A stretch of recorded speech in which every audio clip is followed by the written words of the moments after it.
मनुष्य को किसी भी कार्य को आरंभ करने से पूर्व सोच समझ लेना पड़ता है।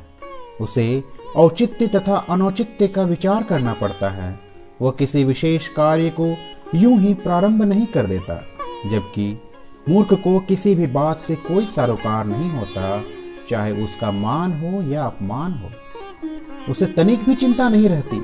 मूर्ख का अपने में कोई लक्ष्य नहीं होता। लक्ष्य निर्धारण में वह अपने को सर्वथा शून्य पाता है। उसे जिस किसी काम में डाल दिया जाए बस उसे करता जाएगा। उसके परिणाम से वह नितांत अनभिज्ञ होता है।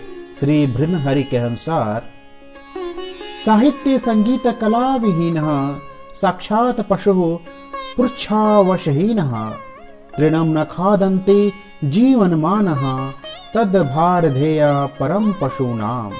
अर्थात जो मनुष्य साहित्य संगीत कला से हीन है वह तुच्छ तथा सिंह रहित पशु के सदृश है। बुद्धिमान वही है जो साहित्य संगीत और कला का व्यसनी हो, अन्यथा वह इस धरती पर भार के समान है। अपने उदय पूर्ति के साधन प्राप्त करने में ही मूर्ख अपने कर्तव्य की इतिश्री समझता है। किसी भी समाज या देश में ऐसे लोगों से क्या लाभ हो सकता है, और फिर से ये अधिक संख्या में हो तो वे समाज या देश के लिए कहाँ तक हितकर सिद्ध हो सकते हैं। यह एक विचारणीय प्रश्न है। ऐसे लोगों पर यदि परिवार का भार है तो क्या वे परिवार को सही दिशा दे सकेंगे, उसका मार्गदर्शन कर सकेंगे? वे माता पिता के रूप में आकर अपनी संतान को क्या शिक्षा प्रदान कर सकेंगे, और फिर मनुष्य और पशु में क्या अंतर रह जाएगा?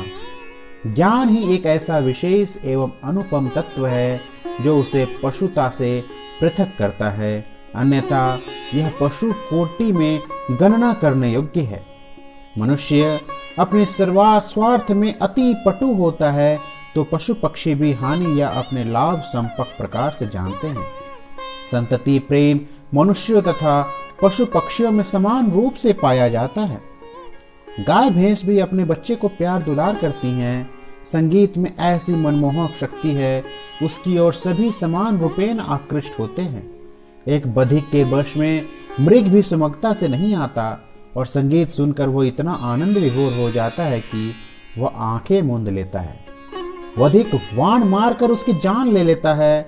कलाकार तथा गुणवान मनुष्य का सर्वथा सर्वत्र सम्मान होता है। मूर्ख व्यक्ति का कोई सदा आदर नहीं करता।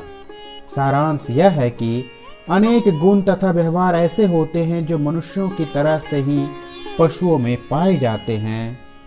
पशुओं और पक्षियों में भी एकता पाई जाती है। उदाहरण के लिए एक बंदर कहीं फंस जाए, उसे बचाने के लिए अनेक वानर वहां एकत्रित हो जाते हैं।